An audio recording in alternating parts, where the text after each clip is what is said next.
Assalamualaikum warahmatullahi wabarakatuh. Apa kabar sobat-sobat semuanya? Oke, Mimin lanjutkan ceritanya. Gas ya. Bab 521 sampai 522. Bab 521. Bajingan, aku bersumpah atas nama ayahku. Setelah mendengar kata-kata Ye Guan, wajah Kaisar Yuantian tiba-tiba menjadi sangat muram. Kamu bersumpah demi ayahmu seperti ini. Apakah ayahmu tahu?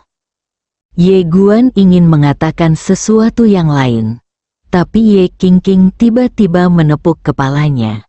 Apakah kamu tidak takut dipukuli oleh ayahmu? Ye Guansan tersenyum, lalu melihat ke arah binatang leluhur penyu hitam itu. Senior, aku telah menimbulkan masalah untukmu. Binatang leluhur penyu hitam terdiam. Saat ini, ia benar-benar ingin membunuh pemilik pena jalan. Awalnya saya mengira itu adalah hal biasa, tapi saya tidak menyangka itu melibatkan sekte masa lalu. Apalagi suku-suku kuno sudah ikut berperang. Jika dia terlibat dalam hal ini, saya khawatir dia akan dikutuk. Namun jika dia tidak membantu, maka kebijaksanaannya dalam hidup ini akan hilang sama sekali. Apalagi jika tidak membantu, itu sama saja dengan merusak kepercayaan Master Pena Jalan. Master Pena Jalan ini juga sedikit takut padanya. Untuk membantu atau tidak membantu, binatang leluhur penyu hitam terdiam beberapa saat, lalu menoleh ke arah Ye Guan. Maaf, tidak ada yang bisa saya lakukan. Pada akhirnya, mereka memilih untuk tidak membantu. Karena harga bantuannya terlalu tinggi, terlebih lagi, ia sangat takut pada mantan pemimpin sekte itu. Ye Guan tidak terlalu terkejut ketika dia mendengar kata-kata dari binatang leluhur penyu hitam. Dia tersenyum sedikit dan tidak berkata apa-apa. Dia berbalik untuk melihat ke arah Ye Qingqing dan berkata, "Bibi, ayo kita bertarung." Ye Qingqing mengangguk. Oke. Setelah suara itu jatuh, mereka berdua mengangkat pedang mereka langsung ke langit tanpa basa-basi. Biarkan pertarungan dimulai. Melihat pemandangan ini, kota kuno Tianji sedikit menyipitkan matanya. Klan kuno saya sedang mencoba menahan gadis ini. Tunggu untuk membunuh Ye Guan. Begitu suara itu turun, dia memimpin sekelompok prajurit kuno dan bergegas menuju Ye Qingqing. Kaisar Yuantian dan yang lainnya bergegas menuju Ye Guan. Perang dimulai. Target Ye Guan juga adalah Kaisar Yuantian dan yang lainnya. Saat dia mengambil tindakan, Ao Qianqian bergabung langsung dengannya, dan dalam sekejap, auranya melonjak pesat. Melihat aura Ye Guan melonjak dengan liar, ekspresi Kaisar Yuantian dan yang lainnya juga berubah, dan mereka tidak berani gegabah. Setelah berurusan dengan Ye Guan berkali-kali, mereka tahu bahwa pemuda di depan mereka tidaklah sederhana. Dia tidak hanya kuat, tetapi juga sangat jahat. Ledakan. Segera cahaya pedang tiba-tiba meletus dari langit dan seluruh dunia mulai hancur berkeping-keping. Di bawah, binatang leluhur penyu hitam memandang Ye Guan yang tertindas di langit dan tetap diam. Membantu? Tidak ada alasan. Benar-benar tidak ada gunanya memprovokasi orang-orang mundur dan sekte-sekte masa lalu yang tak terhitung jumlahnya selama bertahun-tahun hanya demi janji awal. Akhirnya, binatang leluhur penyu hitam mundur diam-diam dan kembali ke jurang dasar laut. Di suatu tempat di awan, seorang pria sedang duduk di depan permainan catur. Pria ini adalah ahli Dadao Pen. Di seberang pemilik pena jalan, duduklah seorang wanita berjubah putih. Wanita ini adalah pemimpin sekte di masa lalu. Pemilik pena Tao memegang warna hitam, dan wanita berjubah putih memegang warna putih. Wanita berjubah putih itu mengambil batu putih dan menjatuhkannya, lalu berkata, "Ku bilang, dia tidak berani bergerak." Pemilik kuas Dao Dao melirik wanita berjubah putih itu dan berkata, ia tidak berani mengambil tindakan karena dua alasan. Pertama, takut padamu, dan kedua, tidak cukup manfaatnya. Wanita berjubah putih itu mengangguk. Pemilik Dadao Pen mencibir, orang bodoh hanya melihat keuntungan langsung dan tidak memikirkan masa depan. Wanita berjubah putih memandang ke arah ahli pena Dao. Kamu berbeda dari kami. Kamu menganjurkan untuk mengikuti Dao. Oleh karena itu, kamu dapat memprediksi beberapa hal di masa depan. Apakah karena kamu begitu bertekad untuk melakukan ini karena kamu punya melihat hasil di masa depan? Master Dadao Pen terkekeh. Apakah Anda peduli dengan hasil di masa depan? Wanita berjubah putih itu menggelengkan kepalanya. Saya tidak peduli, tapi saya penasaran. Pemilik pena jalan menatap wanita berjubah putih. Karena kamu penasaran, mengapa tidak mengintip sendiri masa depan? Wanita berjubah putih itu sedikit mengernyit. Apakah kamu ingin dipukuli? Ekspresi pemilik Dadao Pen membeku. Wanita berjubah putih itu memandang sekilas ke arah master pena jalan dan berkata, giliranmu. Pemilik Dadao Pen melihat ke papan catur di depannya. Setelah hening beberapa saat, dia berkata, dunia benar-benar membutuhkan semacam keteraturan. Wanita berjubah putih berkata dengan tenang, tidak ada perintah, itu bagus. Ahli pena jalan memandang wanita berjubah putih. Jika hanya ada beberapa bos tertinggi yang tersisa di alam semesta, tanpa semua jenis peradaban dan semua jenis makhluk, bukankah menurut Anda itu akan terlalu membosankan? Wanita berjubah putih berkata, diam, itu bagus. Pemilik pena jalan terdiam. Wanita berjubah putih itu melirik ke arah papan catur di depannya, lalu perlahan berdiri dan berjalan ke samping. Dia memandangi lautan awan yang berlapis di kejauhan. Apa gunanya menyimpannya jika bagus tapi tidak bagus? Pemilik Dao Dao Pen berkata dengan sungguh-sungguh, tidak ada orang yang selalu salah, begitu pula Tao.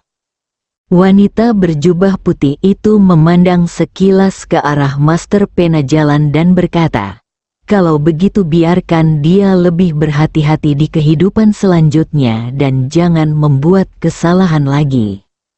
Penguasa pena jalan menghela nafas dengan suara rendah. Wanita berjubah putih itu berkata lagi, saya tahu Anda masih memiliki rencana cadangan, gunakan saja.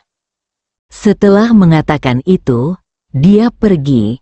Setelah wanita berjubah putih itu pergi, seorang pria muncul di depan papan catur. Tuan tanpa batas berkata dengan suara yang dalam, apa yang harus saya lakukan dengan binatang leluhur penyu hitam? Pemilik kuas Dao Dao berkata dengan tenang, dulu, ketika ia melakukan kejahatan, saya melepaskannya sehingga ia berutang budi kepada saya dan mencegah akibat buruknya. Tetapi sekarang, ia tidak mau membalas budi. Dalam hal ini, tidak perlu menghentikan konsekuensi buruknya. Guru tanpa batas melirik ke arah master pena jalan. Mereka sedang dipukuli oleh sekelompok orang sekarang. Pemilik pena Dao Dao menoleh dan melihat ke ujung cakrawala.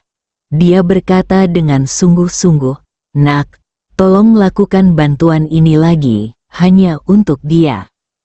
Di kejauhan, seorang wanita berdiri diam tanpa berbicara. Di suatu tempat di langit berbintang, Ye Guan bertarung dan mundur. Meskipun kekuatannya telah meningkat pesat, dia masih bukan tandingan Kaisar Yuantian dan yang lainnya. Dengan 5 kaisar dan orang-orang mundur yang tak terhitung jumlahnya selama bertahun-tahun, jika bukan karena bantuan Ye Qingqing dari waktu ke waktu, dia tidak akan menjadi seperti itu, mampu bertahan begitu lama. Ledakan, tiba-tiba, sepotong cahaya pedang pecah, dan Ye Guan mundur puluhan ribu kaki. Begitu dia berhenti, tanda tinju setinggi 10.000 kaki tiba-tiba jatuh dari langit dan jatuh lurus ke bawah datang untuk membunuhnya. Tubuh Ye Guan tiba-tiba menjadi tidak nyata. Melihat pemandangan ini, mata pemimpin Kaisar Yuantian tiba-tiba menyusut. Dia tahu bahwa Ye Guan akan membuat langkah besar lainnya. Ketika sisa Time Retrogrades melihat pemandangan ini, ekspresi mereka juga berubah. Karena setiap kali Ye Guan memperbesar gerakannya, seseorang akan mati. Pada saat ini, cahaya pedang yang tak terhitung jumlahnya tiba-tiba terbang dari depan Ye Guan, dan kemudian menyatu menjadi pedang. 4 superposisi ruang waktu berturut-turut. Ketika pedang itu keluar, seluruh waktu dan ruang di lapangan tiba-tiba hancur, dan energi pedang yang kuat langsung mengguncang orang-orang kuat di depannya ke tanah dan mundur dengan keras. Ye Guan berbalik dan gemetar, dan datang ke sisi Ye Qingqing. Dia memasuki menara kecil. Ye Qingqing menyingkirkan menara kecil itu, berbalik, gemetar, dan langsung berubah menjadi cahaya pedang dan menghilang di ujung langit. Tentu saja saya harus lari. Jika Anda tidak bisa bertarung, bertarunglah. Jika Anda tidak bisa bertarung, larilah. Di belakang Ye Qingqing, kota kuno tiba-tiba meraung. Kemana harus melarikan diri? Begitu suara itu turun, dia berubah menjadi pelangi dan membubung ke langit, langsung menuju Ye Qingqing.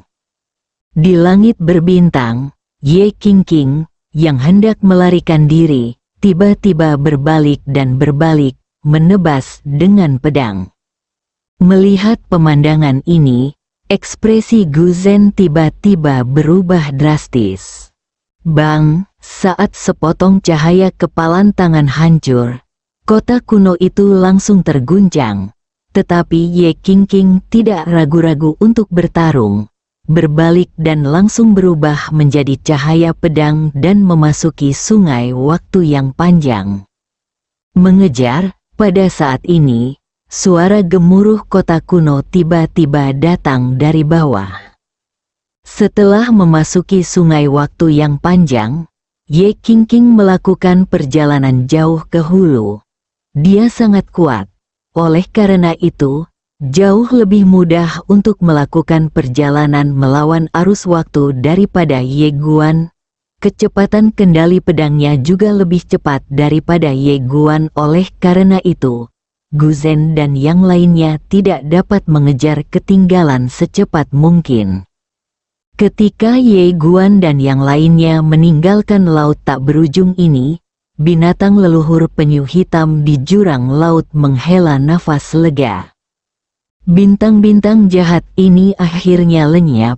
Ia merupakan binatang leluhur penyu hitam. Bisa dikatakan ia adalah monster dengan umur terpanjang hingga saat ini. Inilah sebabnya mengapa mereka lebih memilih mengingkari janjinya daripada terlibat dalam perselisihan ini. Adapun pemilik pena jalan, apakah Anda perlu khawatir? Itu tidak terlalu teliti. Di matanya, pemilik Dao Dao Brush itu mirip gangster, berusaha main-main ke sana kemari, takut jadi palu. Binatang leluhur penyu hitam terkekeh, lalu melanjutkan tidurnya. Setelah Ye Qingqing memimpin Ye Guan ke sungai waktu yang panjang, mereka melakukan perjalanan melawan arus waktu selama hampir 100 tahun, tetapi Naguzen dan yang lainnya masih tidak menyerah dan mengejarnya sepanjang jalan. Tentu saja, kota kuno tidak akan menyerah. Anda harus tahu bahwa naga jahat itu ada di tangan Ye Guan. Tanpa naga jahat itu, kekuatan klan kuno akan sangat berkurang. Dan dia juga khawatir naga jahat itu akan diracuni oleh Ye Guan atau ditundukkan oleh naga jahat itu. Tentu saja, ada alasan lain, yaitu pemimpin sekte masa lalu kini telah meningkatkan hadiah perintah yang diinginkan ke 5 asal-usul leluhur. 5 asal-usul leluhur, hadiah ini sungguh menggiurkan. Tidak ada yang bisa mengatakan tidak. Alasan mengapa Kaisar Yuantian dan yang lainnya begitu putus asa sebenarnya karena asal-usul leluhur ini. Keyakinan, mereka memang ingin membangun dunia yang tidak teratur. Tapi itu agak jauh. Sedangkan asal-muasal leluhur ada di hadapan mereka. Sangat nyata. Selama mereka membunuh Ye Guan, mereka bisa mendapatkan 5 sumber leluhur.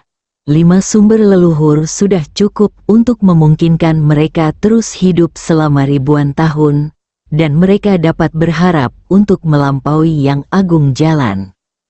Meski harapannya tidak tinggi, masih ada harapan. Tujuan utama mereka bukan hanya untuk mendapatkan kehidupan kekal, tetapi juga untuk melampaui Dao Agung dan memiliki kekuatan yang tak terkalahkan. Dan ketika para master sekte masa lalu meningkatkan hadiah mereka, semakin banyak time retrogrades yang tertarik. Di antara mereka, ada juga beberapa ahli setingkat kaisar. Di dalam menara kecil, Ye Guan mendatangi kelompok naga jahat itu lagi. Pada saat ini, semua naga jahat ini telah ditundukkan oleh Ao Qianqian. Ao Qianqian melirik naga jahat itu, lalu berkata, "Mereka sekarang telah bersumpah setia kepadaku dan dapat bergabung dalam pertempuran kapan saja." Anda dapat bergabung dalam pertempuran kapan saja. Ye Guan sedikit mengangguk. Oke, Ao Qianqian memandang Ye Guan, kapan mereka diizinkan bergabung dalam pertempuran? Ye Guan Dao, jangan khawatir, biarkan mereka berlatih dulu, tingkatkan kekuatan mereka, lalu biarkan mereka mengambil tindakan pada saat kritis. Ao Qianqian sedikit mengangguk. Oke, pada saat ini, suara Ye Qingqing tiba-tiba terdengar dari lapangan. Seseorang ingin bertemu denganmu. Ye Guan sedikit mengernyit. Seseorang ingin bertemu dengannya? WHO, bab 522. Berpura-pura lemah setiap hari sungguh membuat frustrasi. Ye Guan meninggalkan menara kecil dengan keraguan yang mendalam. Begitu dia keluar, dia melihat seorang lelaki tua mengenakan jubah hitam. Ketika dia melihatnya keluar, dia segera membungkuk hormat dan berkata, "Saya telah bertemu Tuan Muda." "Saya telah bertemu Tuan Muda." Mendengar perkataan lelaki tua itu, Ye Guan tertegun. "Siapa kamu?" Orang tua itu memberi hormat lagi dan berkata dengan hormat, "Saya adalah bawahan Pavilion Master Qin, Tuan Feng." "Qin Guan?" Ye Guan tiba-tiba menjadi sangat bersemangat. "Di mana ibuku?" Tuan Feng berkata dengan suara yang dalam, "Master Pavilion sedang ditatap, jadi tidak nyaman baginya untuk maju ke depan." Ditatap, wajah Ye Guan menjadi gelap. Tidak ada keraguan bahwa itu pasti pemimpin sekte di masa lalu. Wanita ini sangat keterlaluan sehingga dia mengirim seseorang untuk mengawasi orang-orang di sekitarnya. Tampaknya memikirkan sesuatu, Ye Guan dengan cepat bertanya, "Seseorang memberiku informasi tentang time retrograde sebelumnya. Tapi kamu?" Tuan Feng mengangguk. Orang-orang Master Pavilion diam-diam menyelidiki semua time retrogrades dan para kaisar itu. Ye Guan memandang Tuan Feng dan berkata, "Ibu memintamu untuk datang kepadaku, tapi apakah ada yang salah?" Tuan Feng mengangguk. "Kami baru saja menerima kabar bahwa pasukan misterius sedang menuju ke sini. Lawan sangat kuat. Oleh karena itu, kami di sini untuk membantu Tuan Muda mundur." Ye Guan bertanya, "Tentara misterius apa?" Tuan Feng menggelengkan kepalanya. "Saya tidak tahu. Pihak lain sangat tersembunyi dan memiliki kekuatan yang menakutkan. Orang-orang kami tidak berani mendekatinya sama sekali." Wajah Ye Guan menjadi gelap. Feng Lao melanjutkan, "Juga, di masa lalu, pemimpin sekte telah meningkatkan hadiah dari perintah yang diinginkan ke 5 sumber leluhur. Banyak kemunduran yang tergoda dan bergegas ke sini. Sejauh yang kami tahu, masih ada beberapa yang tidak diketahui. Kuat." Mendengar ini, Ye Guan langsung mengernyit. Orang kuat tak dikenal. Tuan Feng mengangguk dan menjelaskan, mereka adalah orang-orang mundur yang telah menyegel diri mereka sendiri karena masa hidup mereka. Orang-orang ini telah menyegel diri mereka sendiri dan sudah lama tidak muncul.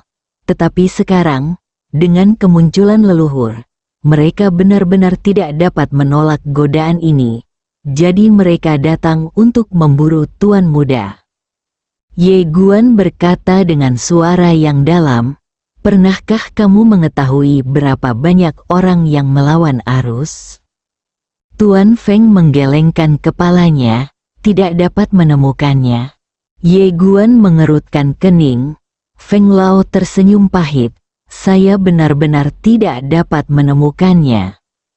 Tahun-tahun yang luas ini telah melewati era yang tak terhitung jumlahnya, dan setiap era memiliki orang-orang yang luar biasa dan berbakat. Beberapa dari mereka masih aktif, tetapi kebanyakan dari mereka menutup diri dan tidak tertarik dalam urusan duniawi. Oleh karena itu, kami tidak memiliki cara untuk mengetahuinya. Bahkan sekte masa lalu tidak mengetahuinya. Sejauh yang kami tahu, mereka semua mengirim orang untuk mencari orang-orang kuat di berbagai era. Ye Guan berkata dengan lembut, "Itu dia." Feng Lao berkata, "Namun, kami mengetahui kekuatan terkuat." Ye Guan sedikit penasaran, kekuatan apa yang terkuat? Tuan Feng mengangguk, selama ratusan miliar tahun, yang terkuat adalah sekte masa lalu. Dan di bawah sekte masa lalu adalah kuil waktu dan kuil iblis waktu. Diikuti oleh 4 klan waktu kuno, yaitu klan kuno, klan dan klan surgawi, klan King, dan klan Yu. Dan kemudian ada beberapa kultivator biasa yang kuat, seperti Zulong, Tianjun, Del. Ye Guan tiba-tiba bertanya, "Sungai waktu totalnya hanya 100 miliar tahun?" Feng Lao menggelengkan kepalanya, "Saya tidak tahu. Kedepannya, hanya pemimpin sekte dari sekte masa lalu yang mungkin tahu." Ye Guan mengangguk sedikit dan hendak berbicara ketika Penatua Feng tiba-tiba berkata, "Tuan Muda Pavilion, silakan ikut dengan saya." Setelah mengatakan itu, dia berbalik dan melihat ke arah Ye Qingqing. "Nona, bantu saya membuka jalan." Ye Qingqing mengangguk, berbalik dan menebas dengan pedangnya. membelah perlawanan dari sungai waktu yang panjang. Ketiganya menghilang di tempatnya, dan Ye Guan menemukan bahwa di belakang mereka ada dua pria berbaju hitam. Kedua pria berbaju hitam itu tidak mengikuti. Feng Lao berkata, mereka memotong ratu. Ye Guan berkata dengan suara yang dalam, bahaya. Feng Lao tersenyum dan berkata, jangan khawatir, Tuan Muda, mereka tidak akan melawan dengan paksa. Ye Guan ingin mengatakan sesuatu yang lain, tetapi pada saat ini, ledakan memekakkan telinga yang tak terhitung jumlahnya tiba-tiba datang dari belakangnya, dan kemudian, awan jamur yang menakutkan naik ke langit dari Sungai Tahun, dan seluruh Sungai Tahun mulai mendidih. Melihat adegan ini, kelopak mata Ye Guan melonjak. Ternyata itu bom di belakang mereka. Saat awan jamur naik ke langit, sekelompok orang terguncang ke tanah dan mundur. Itu adalah Gu Zhen dan yang lainnya. Gu Zhen dan yang lainnya mundur puluhan ribu kaki sebelum berhenti. Melihat awan jamur setinggi ratusan ribu kaki di kejauhan, mereka tampak bingung. Apa-apaan ini? Semua orang mati rasa. Selain Gu Zhen, Kaisar Yuantian tampak sangat murung. Ada orang misterius dan berkuasa yang membantunya. Gu Zhen berkata, biarkan Yin Zong memeriksanya. Pada saat ini, seorang lelaki tua tiba-tiba muncul di depan semua orang. Pria tua itu berkata dengan tenang, orang yang membantu pria ini adalah paviliun waktu yang didirikan oleh ibunya Qin Guan. Ini adalah kekuatan misterius, dan hanya sedikit yang kita ketahui tentangnya. Kekuatan ini apa yang diterapkan adalah cara ilmu pengetahuan dan teknologi, dan kekuatannya sangat aneh. Jadi berhati-hatilah. Setelah mengatakan itu, dia berbalik dan menghilang. Paviliun waktu, Gu Zhen mengerutkan kening. Time retrograde lainnya juga penuh dengan keraguan. Tak satu pun dari mereka yang pernah mendengar tentang paviliun Suiji ini. Orang tua itu sudah pergi, jadi meskipun mereka bingung, mereka tidak bisa bertanya, jadi semua orang terus mengejarnya ke depan. Sekarang Ye Guan adalah sumber leluhur berjalan dari 5 jalur, dan tidak ada seorang pun yang tidak tergerak. Di bawah kepemimpinan Feng Lao, Ye Guan melakukan perjalanan melawan arus waktu.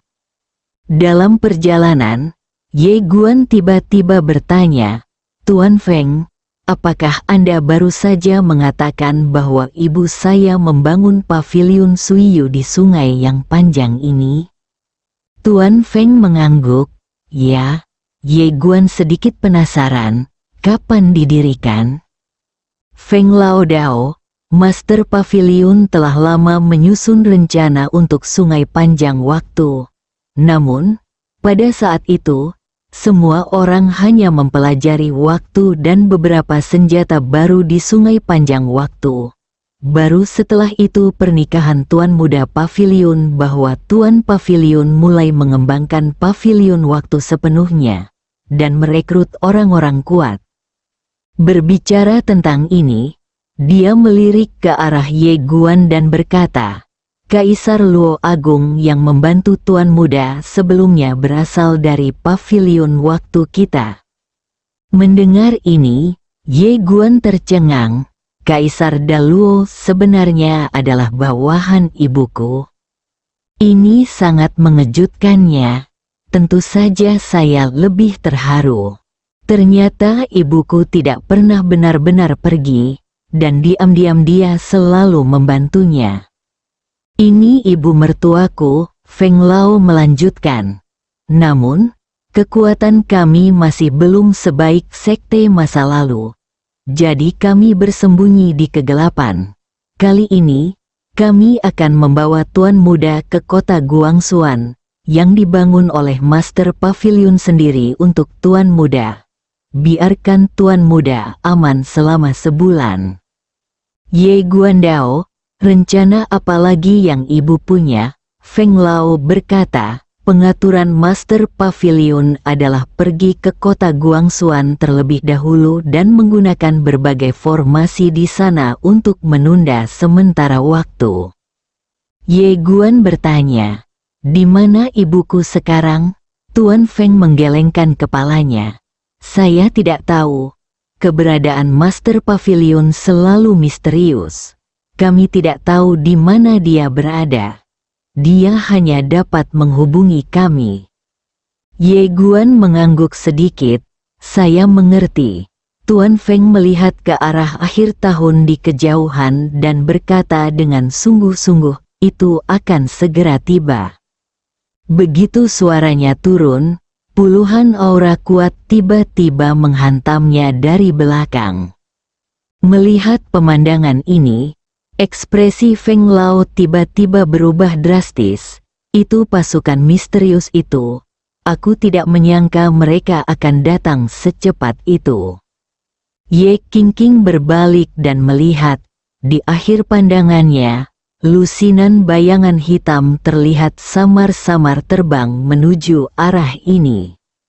Melihat bayangan gelap itu, mata Ye Qingqing memiliki sedikit tanda kesungguhan. Tepat di depan 4 atau 3 orang ini, 3 pria berjubah hitam tiba-tiba menyerbu masuk. Wajah Ye Guan sedikit berubah dan dia hendak mengambil tindakan. Tuan Feng dengan cepat berkata, Tuan Muda, tolong jangan mengambil tindakan, ini adalah orang-orang kita. Begitu suara itu turun, ketiga pria berjubah hitam itu bergegas menuju sekelompok pria kuat misterius. Saat berikutnya, lebih dari selusin awan jamur tiba-tiba naik ke langit. Dan gelombang panas yang mengerikan langsung menyebar ke belakang Ye Guan dan yang lainnya. Ye Qingqing sedikit menyipitkan matanya, melambaikan lengan bajunya, dan cahaya pedang langsung menyelimuti mereka bertiga. Ye Guan menoleh dan melihat awan jamur yang menakutkan. Terkejut di dalam hatinya, Senior, apakah itu serangan bunuh diri? Feng Lao berkata, Tuan Muda, jangan terlalu banyak berpikir. Mereka bukanlah orang sungguhan, tetapi boneka bunuh diri yang kami latih secara khusus. Mereka hanya memiliki kesadaran untuk bertarung. Ye Guan terdiam. Ibu ini agak menakutkan. Feng Lao ingin mengatakan sesuatu yang lain. Tetapi pada saat ini, lusinan aura kuat tiba-tiba melonjak di belakangnya seperti air pasang. Ye Guan berbalik lagi dan melihat awan jamur telah dihancurkan oleh kekuatan yang menakutkan. Dan kemudian lusinan bayangan hantu muncul lagi. Melihat pemandangan ini, ekspresi Feng Lao tiba-tiba berubah. Tuan Muda, ayo pergi. Karena itu, mereka bertiga dengan cepat bergerak menuju kejauhan. Ye Guan berbalik dan melihat ke belakang. Orang-orang kuat ini sangat cepat sehingga dia tidak bisa melihat tubuh asli mereka dengan jelas. Wajah Ye Guan menjadi gelap. Dia tahu bahwa kecepatan mereka tidak secepat bayangan ini. Anda akan terjebak paling lama setengah seperempat jam. Dia juga sedikit terkejut. Orang-orang kuat ini jauh lebih kuat dari para penjaga naga jahat dari suku kuno. Sungguh keterlaluan. Pada saat ini, Ye Qingqing tiba-tiba berkata, kamu duluan. Ye Guan segera berkata dengan marah, tidak. Ye Qingqing memandang Ye Guan, pergilah ke kota Guangxuan. Ibumu berkata bahwa mereka bisa membelikanmu waktu sebulan. Waktu adalah hal yang paling penting bagimu sekarang. Setelah mengatakan itu, dia hendak berbalik, tapi Ye Guan memegangi lengannya. Dia menatap ke arah Ye Qingqing. Tidak. Tujuan orang-orang itu bukan hanya dia, tapi juga Ye Qingqing. Jika Ye Qingqing tetap tinggal, orang-orang itu pasti akan menghargai kesempatan ini dan menggunakan seluruh kekuatan mereka untuk membunuh Ye Qingqing. Ye Qingqing memandang Ye Guan. Orang-orang ini sangat cepat. Jika saya tidak menghentikan mereka, kita tidak akan bisa melarikan diri nanti. Ye Guan ingin mengatakan sesuatu yang lain, tapi Ye Qingqing tiba-tiba berkata dengan marah, "Sudah waktunya. Apakah kamu masih ingin termotivasi? Jika kamu pergi, saya akan menemukan cara untuk keluar dari masalah." Dengan mengatakan itu, dia melepaskan diri dari lengan Ye Guan, berbalik dan bergegas menuju sekelompok pria kuat misterius. Dia sangat marah saat ini. Jika Anda tidak pergi, bagaimana saya bisa menunjukkan kekuatan saya yang sebenarnya? Berpura-pura menjadi lemah setiap hari membuatku frustasi sampai mati. Tapi saat berikutnya, wajah Ye Qingqing tiba-tiba berubah drastis, dan dia menoleh tiba-tiba. Pada saat ini, lampu merah muncul dari tubuh Ye Guan ke langit. Saat lampu merah ini naik ke langit, Ye Guan, yang aslinya normal, tiba-tiba menghilang. Aktifkan garis keturunan gila secara langsung, apalagi masih aktif sepenuhnya. Ye Qingqing tercengang. Bersambung.